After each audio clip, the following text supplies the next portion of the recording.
clearly uncomfortable, probably not used to appearing fragile. It was late December. The weather was nice. The weather was crap.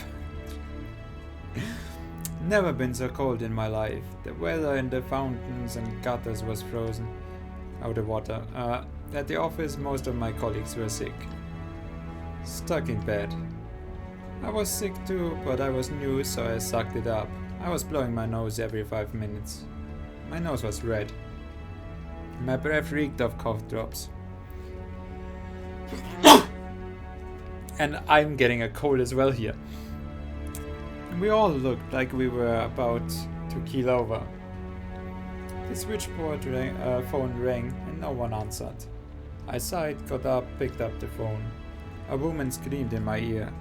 A tiger! She had seen a tiger, orange and black, big as a motorcycle, in the Rue de Bucci. I burst out laughing, told her it was a good prank and hung up. Less than a minute later the phone rang again. The second line too, then the one on the chief's office. He points to different areas in the car, as if he can still hear the phones ringing. A tiger. A really big one. Rue de Bucci, Rue de Seine, Rue de Bourgsart.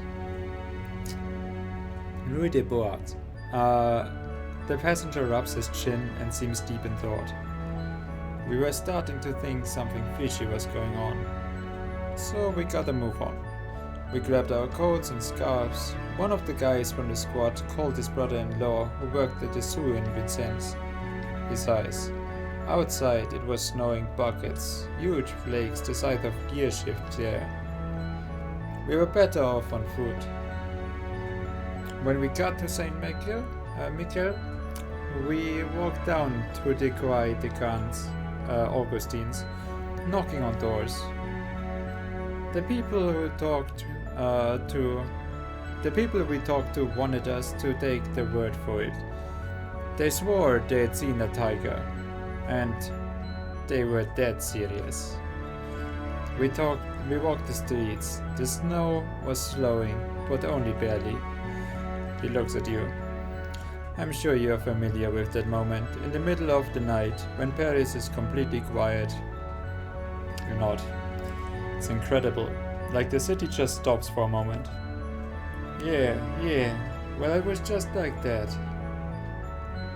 Utter and total calm. Absolute silence. The team broke into pairs. We checked alleys and passageways. Back then the neighborhoods was like Swiss cheese, with nooks and crannies all over. Garages built without permits. It wasn't the highbrow neighborhood it is today. He heaves a sigh. He seems sad. We went into this narrow street because my partner thought he saw paw prints. And he was right. There was snow all over the dumpster, on the roof of the garage, the building balconies. The tiger had climbed up there, so we followed. We pulled out our guns and started after the print. Dumpster, garage roof, balconies. My partner was huffing and puffing. Huge puffs of steam were escaping from his mouth. Your passenger snickers.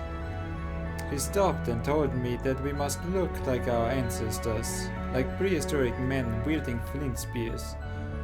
We couldn't help laughing. We knew how stupid we must look. We got up to the roof. The tiger was there. Damn, what a shock. It was a magnificent beast, almost 2 meters in size, maybe more. Took our breath away. The tiger looked at us. There was fear in his eye. He was shaking. We realized we had screwed up. We never should have come here. If it attacked, we had to kill it, but neither of us wanted to kill it after seeing it. He stared at us. Paris was utterly calm. Snow as far as the eye could see, a white skyline. Then the passenger pauses. He closes his eyes, slowly. Something in his voice cracks. He jumps off the roof. It was remarkable. A moment of silence. He is still shivering. He was trying to escape? No. He Didn't they aim for another building, or for me or my partner? He jumped into the void. Knew he had been cornered. The passenger needs a few seconds before going back to his story. You get the impression he is still shaking as much as when he got in. Now where was I? Oh yeah. We leaned as far as we could off the roof to look below. It looked like he was asleep, lying comfortably in the snow. A giant orange and black spot on the feather bed. He watches the street go by. The hospital is closed now. It's funny actually, and a bit more pleasant. He sadly grins. Some petty cooks in the north thought it would be quite a hoot to have a pet tiger. So one day, they went to a circus and swiped the tiger. While they were driving back home through Paris, the tiger tried to eat them, and they decided to let him go on the spot. Right in Saint-Germain-de-Prés. A grin spreads across his face. Morons. You park in front of the hospital. Your passenger suddenly speaks up. His voice sounds more confident than before. I think I do just what the tiger did. His death seemed so calm and gentle. I mean, he is the one who always talks about death. Death and murder and horrible stuff happening. Like, he is my prime suspect, even though it is literally just a gun. Well, and maybe the evidence. But I do have to say, the main stories from the main characters are actually really varied and like going well with the feeling of this nighttime cab drive. They're actually fitting and varied and interesting to actually keep me going when my eyes are not burning up.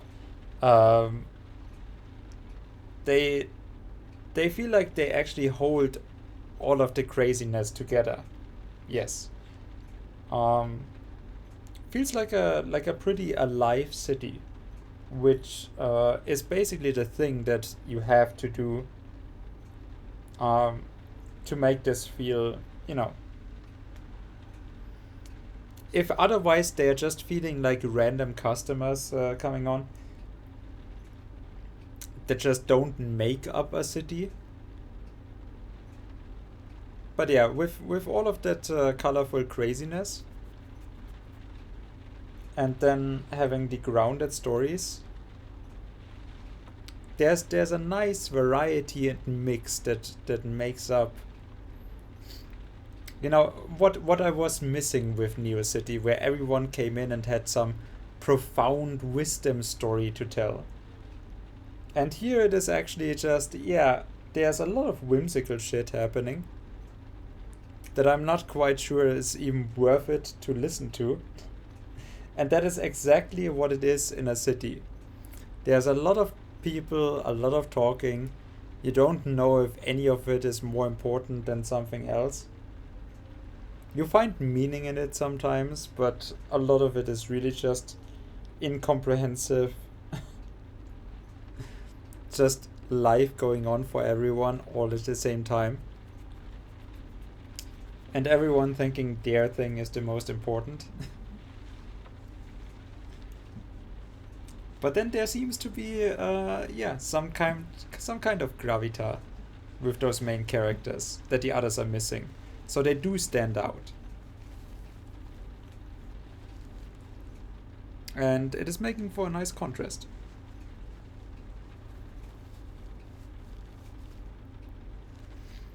Yeah. Okay, it is a good end point though.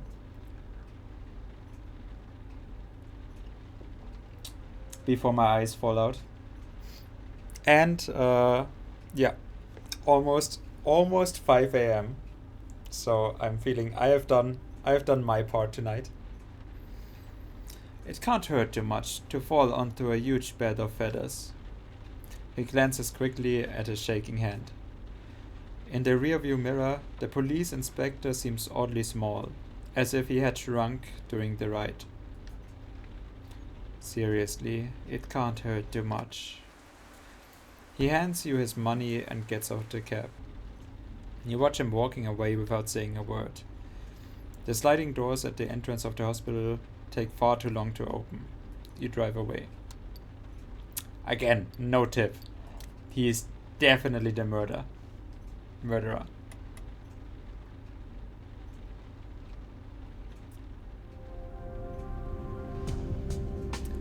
I have met Claudia Campos.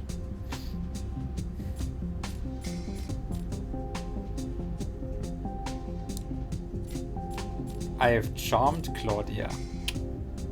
Sean, yes.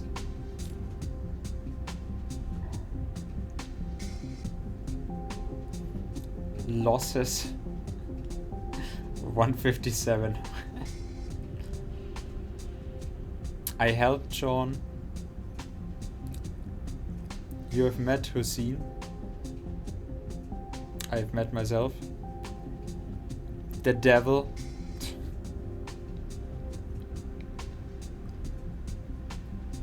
You have met Pt3. So literally we have met with 3 of the main ones. Pt3 told you he was gay, which I already knew from the profile for some reason. Like when he tells me this now, why have I already known that? Pt3 threw up. Pt3 threw up again. Yes. Good. Well done, game. To talk to his colleagues, yes. So he's gonna be the next murder victim.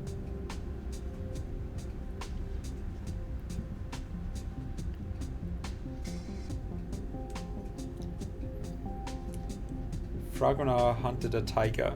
That's great for him. That's very great.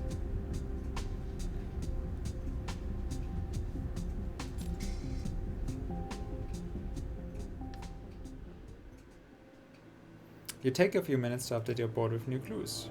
Steps in the hallway, they stop right in front of your door, then move away, crack your knuckles and get to work. There's a lot of those recently. A lot of people stopping in front of my door.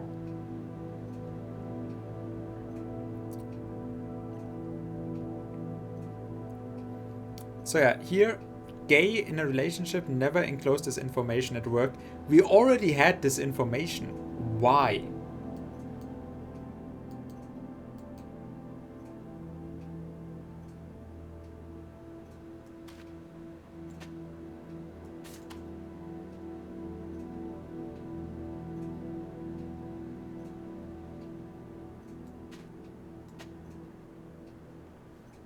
Justice. First 3 victims files not part of the police league. So, I mean, I'm guessing I'm just like, he does not, like, I don't know. Victim 2 killed a Nigerian man never arrested.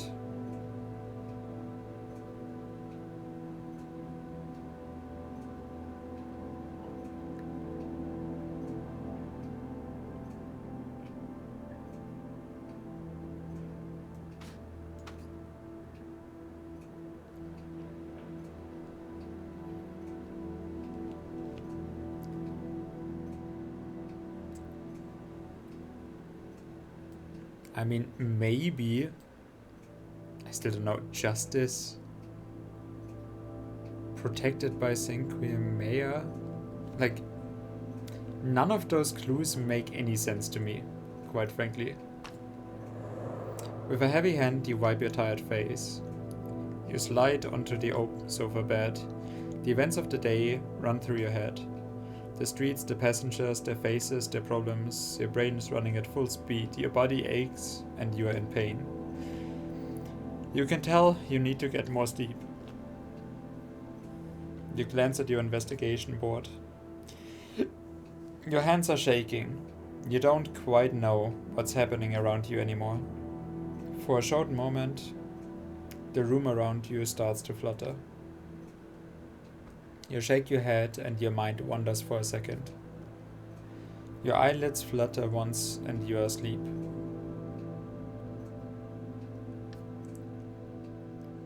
You open one eye. You slept badly. Sometimes you're so tired you can't seem to get any rest. You'd like to understand how that's even possible. Get up quickly. Night 6. Yes.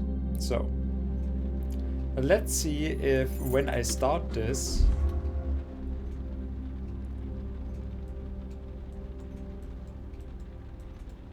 I'm having another prime suspect. I don't know if they change or not. But let's just pretend. Okay. So, thank you for hanging out. That was quite chill. That was actually very quite chill.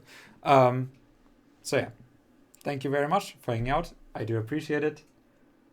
And I'll see you tomorrow when we'll definitely play more of this. And I want to say I'm probably gonna play Hades.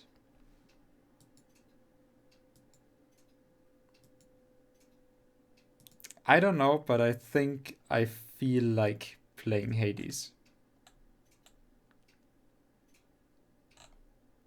more than anything else that I have in my list right now.